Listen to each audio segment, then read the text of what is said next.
제가 설 명절 맞이했습니다. 왜 설일까요? 제가 설이 두 번이어서 참 좋은데요. 신년이라고 하는 1월 1일은 또 새롭게 맞이하면서 삶을 시작해 보는데, 또 저희 마음속에 첫날은 설날이지요. 설의 의미는 어떤 의미가 있을까요? 순 우리말이라고 합니다. 정답은 없어 보이는데 설레어서 설날일까요? 아이 때는 세뱃돈, 새옷 입을 수 있어서 참 설레었던 것 같습니다. 또 어른들은 서러워서 설날 그런다네요. 한 살 더 나이 들어가고 세뱃돈 줘야 해서 그럴까요? 또 어떤 분들은 낯설어서 설날, 한 해가 끝나고 새로 이렇게 시작되니 그 시작된 새로움이 낯설다 그래서 설날 이렇게 이야기도 했다고 합니다. 또 어떤 이의 말은 이 말은 좀 좋았습니다.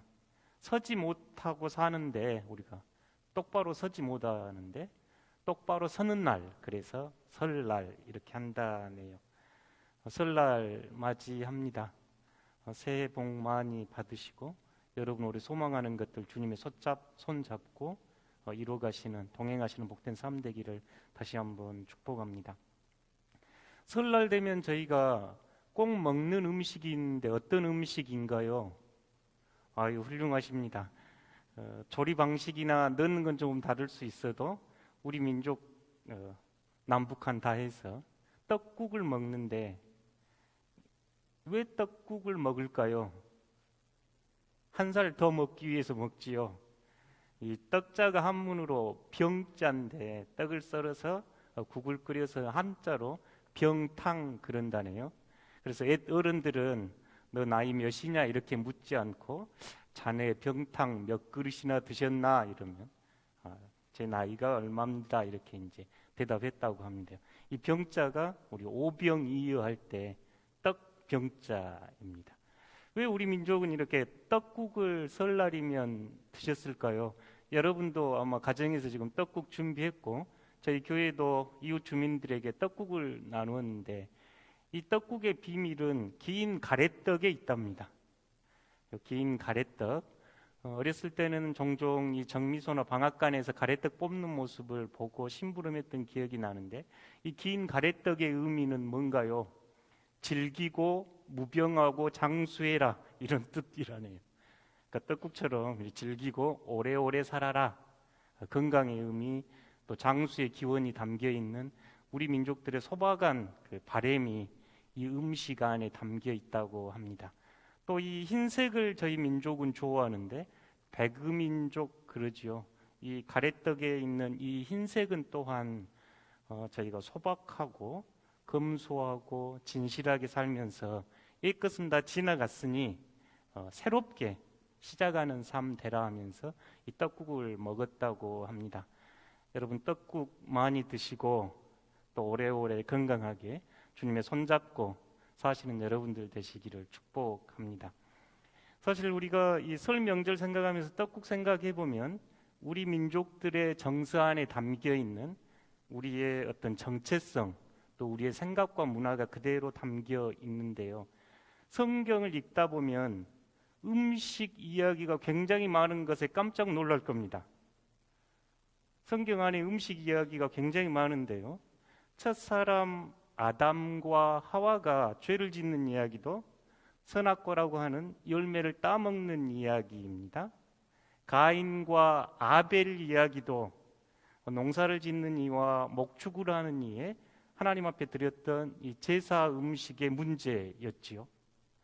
굉장히 많습니다. 우리가 우리 신앙생활에 원형이라고 하는 출애굽 이야기를 떠올려 봐도 그 6월절 그날 밤이 하이라이트인데, 성경에서 여호와께서 친히 양을 잡아가지고 삶지 말고 고기를 불에 구워 먹으라 하는 게 6월절 밤이었습니다.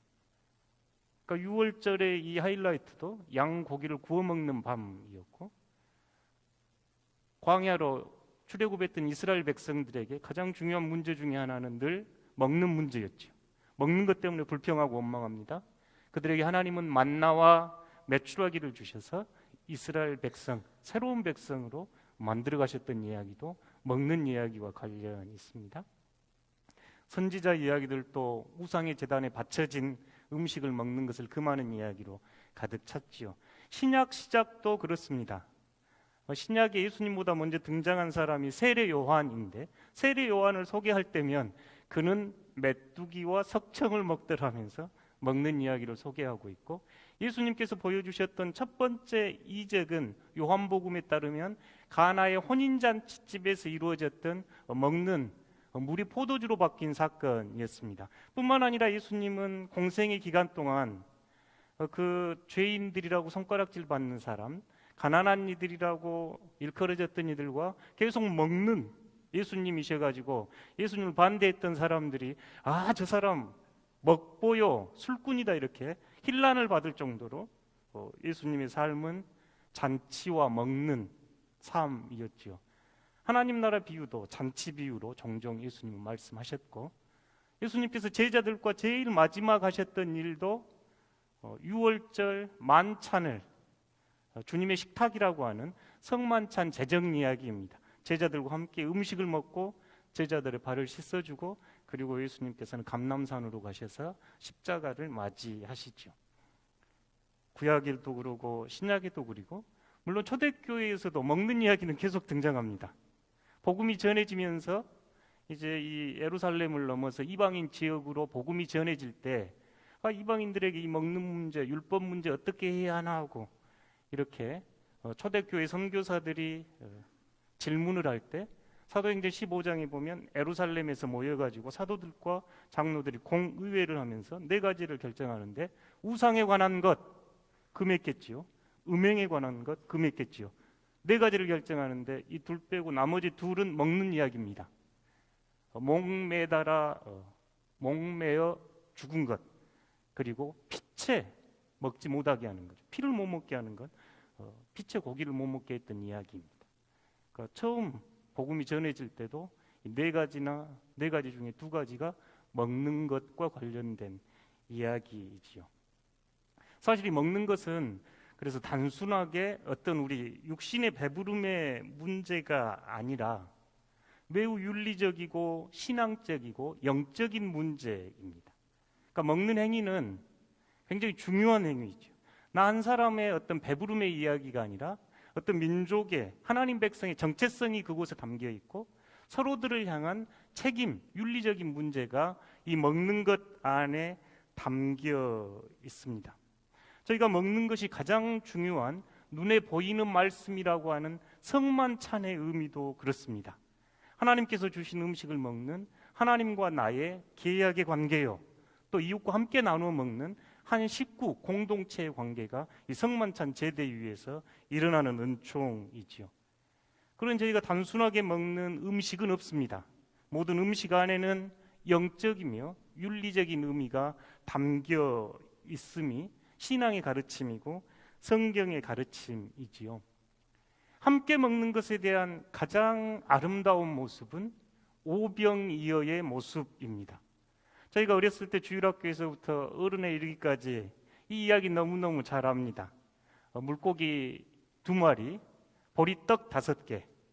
그 당시 유대인들은 아마 보리빵이었을 겁니다. 우리 민족이 이해하기 위해서 보리떡 이렇게 이야기하는데, 이 작은 보리떡 5개, 물고기 2마리, 그 당시에 가지고 다녔던 도시락 정도로 보이는 작은 물고기 2마리, 보리떡 5개로 벳세다 어느 한 들녘에서 예수님께서 5,000명이 먹는 사건입니다. 아주 아름답죠. 요한은 이 때가 유월절 가까이 왔다고 하고, 마가는 푸른 풀밭에 앉아 있다고 그 모습을 묘사를 하는데, 유월절은 저희 절기로 4월 부활주일경이죠. 저희 부활절이 매번 바뀌는 것은 춘분이 지나고, 춘분이 저희가 3월 21일경인데 그 다음에 보름달 뜰 때 만월이라고 하는데, 보름달 지나서 첫 주일이 부활절입니다. 그러니까 6월절이 그간이죠. 3, 4월경이죠. 3, 4월 생각해 보십시오. 갈릴리는 그 3, 4월이 매우 아름다운 계절입니다. 새싹이 돋아나고 이름 모르는 꽃들은 그 갈릴리 해변가에서 피어오르기 시작했던 때입니다. 그곳에서 예수님과 함께 5천 명이 남자만 5천 명이다 했으니 더 많았겠지요. 많은 이들이 모여서 주님의 식탁을 함께 나누는 이 모습은 제 상상으로는 가장 아름다운 모습입니다. 모든 이들이 주님의 식탁에 참여해서 배불리 먹고 남김없이 먹고 남은 것은 다 거두어드렸던 이 오병이어의 이야기는 제가 상상할 수 있는 가장 아름다운 장면 중에 한 장면이네요. 이 오병이어 이야기에서 예수님께서 그 떡을 들고 쓰신 언어가 하늘을 우러러 축사하시고 성만찬에서 그대로 쓴 언어입니다. 하늘을 우러서 기도하시고 쪼갭니다. 이 쪼개는 행위가 굉장히 중요한데요. 창세기 15장에 보면 이제 아브라함과 하나님께서 언약을 맺을 때, 계약을 맺을 때 이제 하나님께서 아브라함에게 하셨던 명령이 3년 된 수송아지, 암송아지, 수송아지가 아니고 암송아지, 그 다음에 암양, 그 다음에 수염소, 그 다음에 비둘기 이렇게 준비해서 예물로 준비해라 하면서 덩치가 큰 송아지나 염소나 양은 반트로 쪼개고 새는 그대로 두고 반트로 쪼갠 사이로 이렇게 지나가는 모습이 나오는데 이게 구약 성경에서 계약을 맺다, 언약을 맺다 할 때 쓰는 표현입니다. 짐승을 둘로 쪼개서 그 가운데로 지나가는 것. 어떤 의미가 있는가요? 나와 너가 계약을 맺습니다 하면 짐승을 반트로 쪼개놓고 그 사이로 지나갑니다. 피의 언약이거든요. 목숨 걸고 언약하는 겁니다. 계약 안 지키면 반트로 쪼개버리는 이야기죠. 저희가 계약을 맺다 이 말은 이렇게 큰 언어네요. 그러니까 주님께서 떡을 쪼갠다 이 말 안에는 주님께서 산 제물이 되셔서 우리와 하나님이 새로운 언약의 백성, 새로운 계약의 백성으로 새롭게 탄생하는 모습입니다.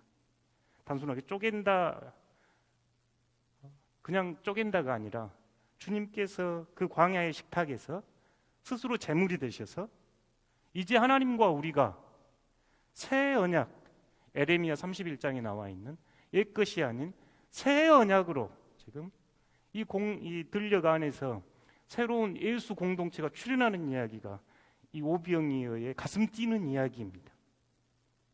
성경 안에서 보면 제자들은 묻지 않습니다. 그리고 성경 기자들도 전하지 않는데 이 보리떡 5개, 물고기 2마리가 어떻게 5천 명이 먹었는지는 어떻게 먹었는지, 어떻게 나누어졌는지는 생략을 하고 있고 우리의 상상력에 맡기고 신앙 고백에 맡기는데 결과에 대해서는 분명하게 이야기를 합니다. 결과에 대해서는 2가지를 이야기하는데 저희가 그 말씀 오늘 좀 받아보고 싶은데요. 누가복음 9장 17절 다 함께 한번 읽어보겠습니다. 먹고 다 배불렀더라. 그 남은 조각을 12바구니에 거두니라. 똑같은 이야기인데 요한복음 6장에 나와 있는 12절 13절 함께 읽어보겠습니다. 그들이 배부른 후에 예수께서 제자들에게 이르시되 남은 조각을 거두고 버리는 것이 없게 하라 하시므로 이에 거두니 보리떡 5개로 먹고 남은 조각이 12바구니에 찼더라. 아멘. 어떻게 그게 그렇게 많은 사람이 먹을 수 있었는지에 대해서 성경은 침묵하고 있지만 결과는 모든 복음서들이 다 전하는데 첫 번째는 거기 있는 사람들이 다 배불리 먹었습니다. 모두가 다 배불리 먹고 두 번째는 남는 조각들을 다 거두어서 12바구니가 됐습니다. 여기서 바구니는 그 당시 유대인들 도시락 가방 정도 됐던 사이즈라고 하네요. 아마 우리 여자 성도분들이 다 가지고 다니시는 핸드백보다 조금 크지 않았을까 하는 게 제 생각입니다. 한 20리터 정도 담을 수 있는 가방이 이 바구리라고 했다고 하는데 큰 바구리는 아니죠. 그러니까 사복음서에서는 이 2가지는 분명하게 우리에게 전해주는데 다 배불리 먹었고 그 남은 것을 다 거둬들이니 12바구니가 됐더라.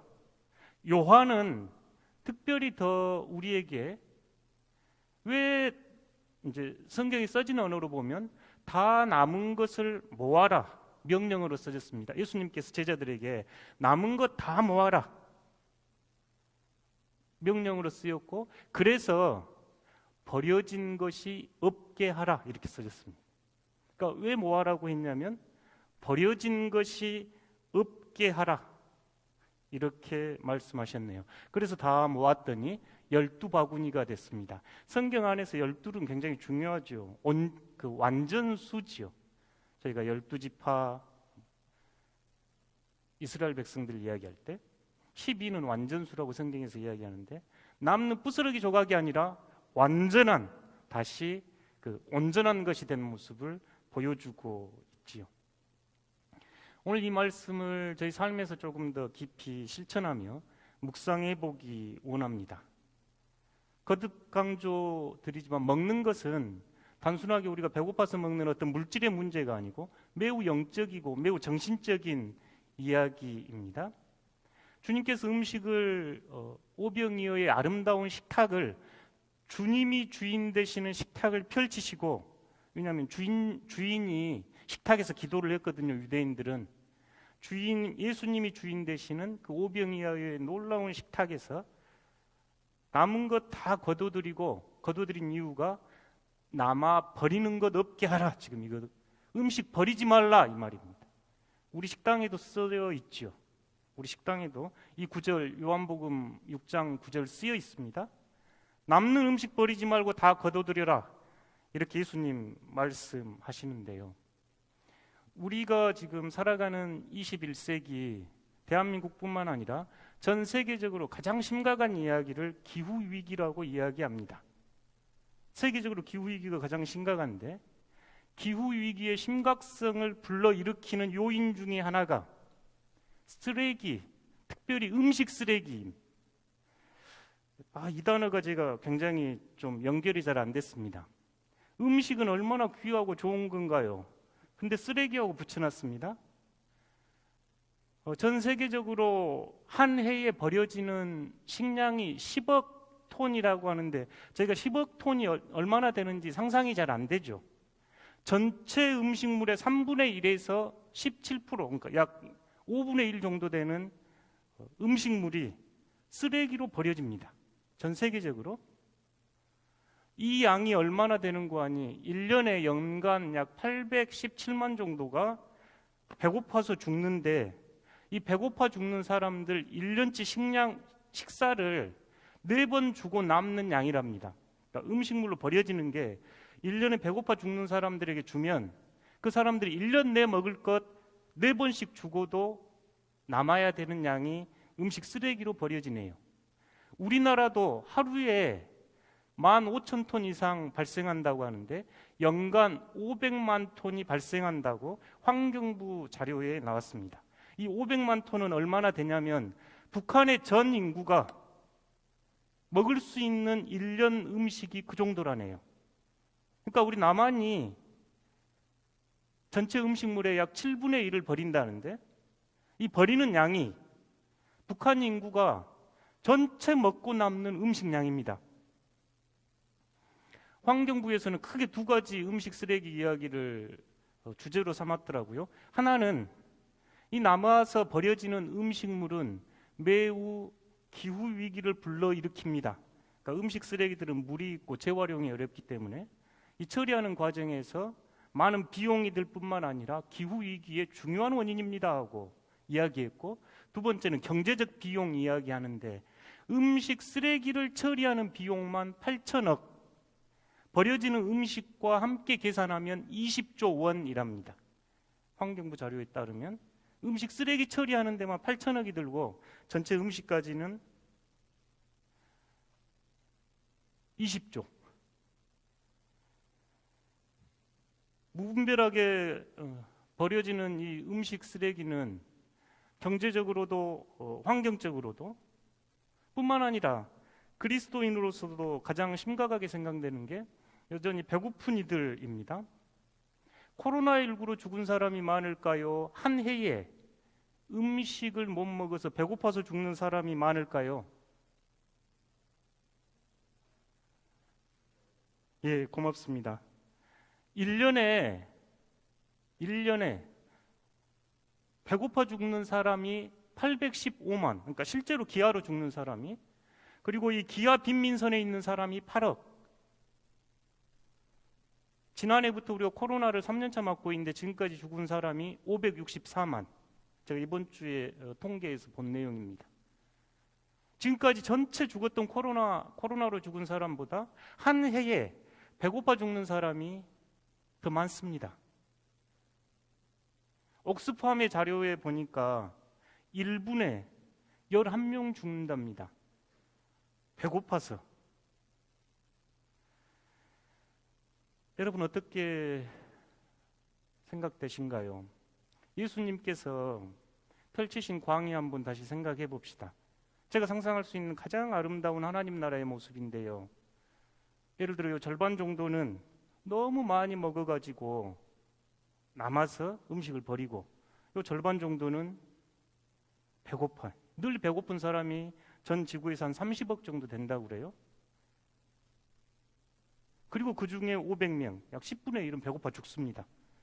과연 주님의 식탁에서 일어날 수 있는 일일까요? 주님은 이 모습 보면 어떻게 우리에게 말씀하시겠는가요? 마태나 마가는 주님께서 오병이의 식탁을 펼치시는 이유에 대해서 그 무리들을 보고, 그 무리들이 마치 목자 없는 양 같은 그 모습을 보고 너무 짠해가지고 오병이어를 펼칩니다. 그들을 긍휼히 여기고 불쌍히 여기셔서 오병이어 식탁을 펼치셨거든요. 한쪽은 너무 많이 먹어서 다이어트, 살 빼기 산업이 화랑이고, 다른 한쪽은 못 먹어서 죽어가는 이 모습을 보고 하나님은 어떤 마음을 품으실까요? 그러면 우리는 어떻게 해야 합니까? 오병이어를 읽으면서 우리는 어떤 결단을 해야 한가요? 저희가 일전, 일소, 일감운동을 신앙실천운동으로 여러분과 지금 나누고 있는데, 이 오병이어 말씀 묵상하면서 일소, 소박한 삶 여러분과 나누기 원합니다. 간디가 했던 유명한 이야기 있지요. 우리 지구는 우리 모두가 먹을 수 있는 음식 충분히 좋습니다. 그런데 단 한 사람의 욕심을 채우기에도 부족합니다. 했던 이야기 했지요.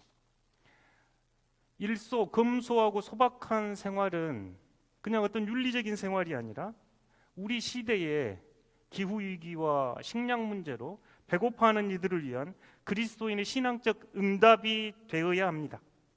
신앙은 삶과 분리될 수가 없습니다. 성경 안에서 밥상이 그렇게 중요한 건 우리가 매일 밥상을 대하고 있기 때문입니다.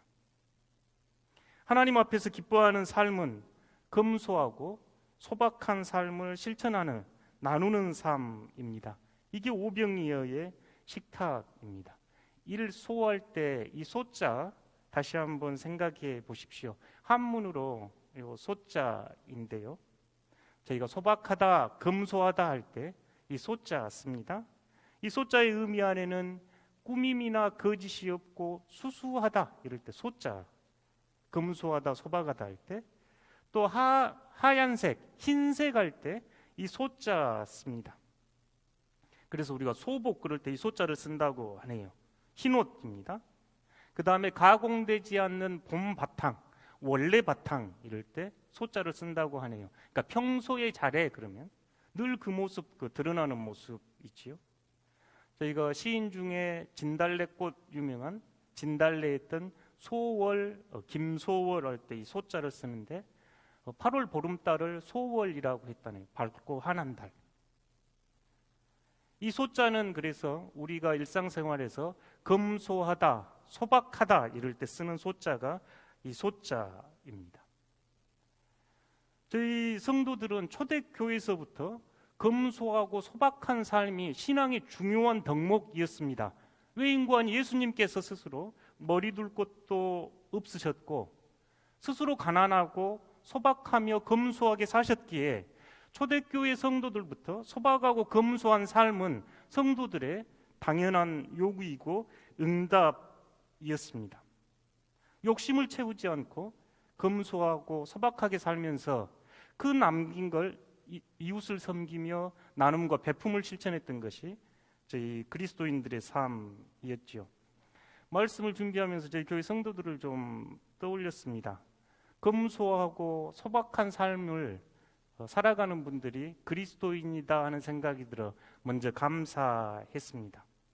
더 누리고 더 꾸밀 수 있음에도 소박하고 검소하게 살면서 다른 이들을 위해 나눔과 섬김을 실천하는 성도들을 생각할 때 제 안에 감사한 마음이 절로 들었습니다.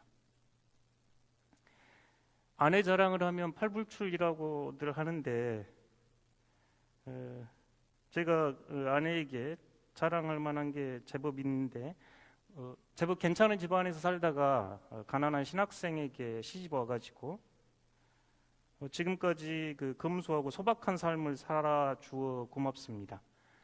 결혼한 지 20년이 됐는데 실은 변변한 그 가구 하나 없는데 첫 결혼할 때도 이제 신앙의 선배들이 목사는 늘 짐을 싸는 사람이니 재산 늘리지 마라, 집에 가구 늘리지 마라 하셨던 말씀이 생각나서 신혼살림도 이제 원룸에서 작은 방에서 시작했고 그 이후에도 여러 차례 한국으로 캐나다로 광주에 순천으로 이사 다니면서 사실 변변한 가구 하나 없습니다.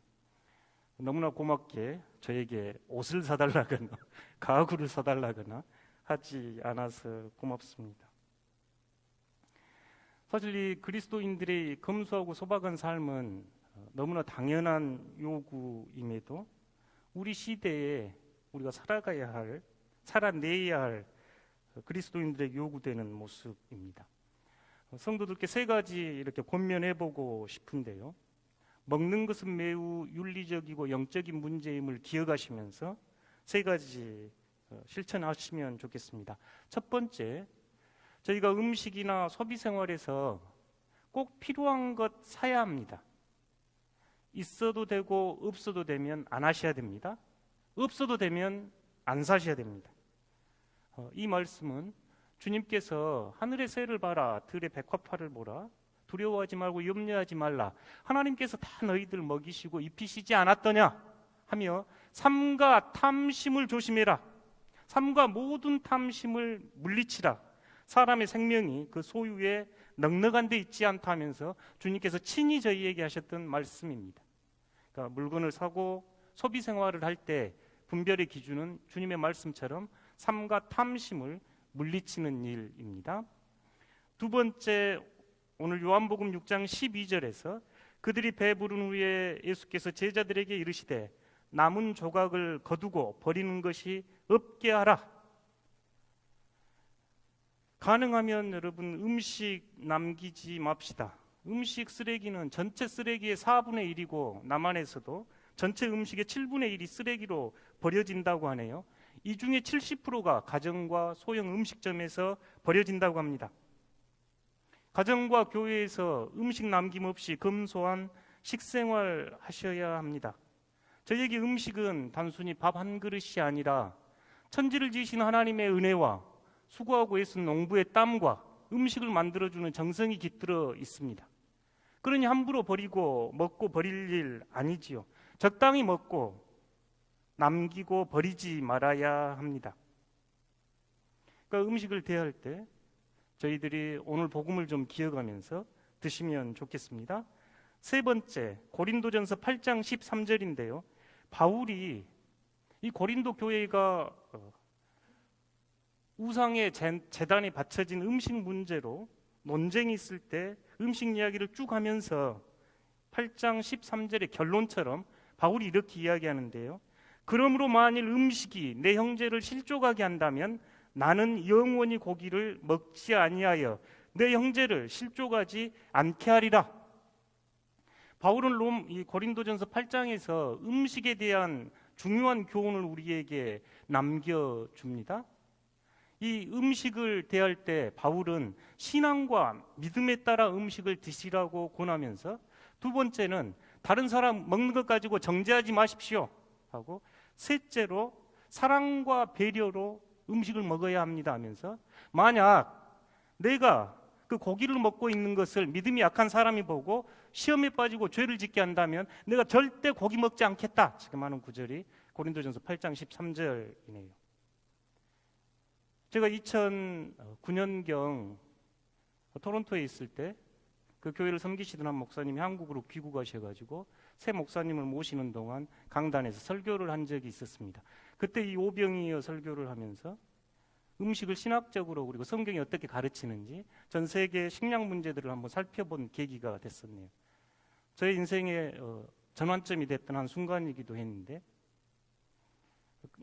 소고기 1kg를 만드는데 필요한 곡물이 밀 16kg. 그러니까 소고기 1kg를 안 먹으면 16kg의 식량을 나눌 수가 있습니다.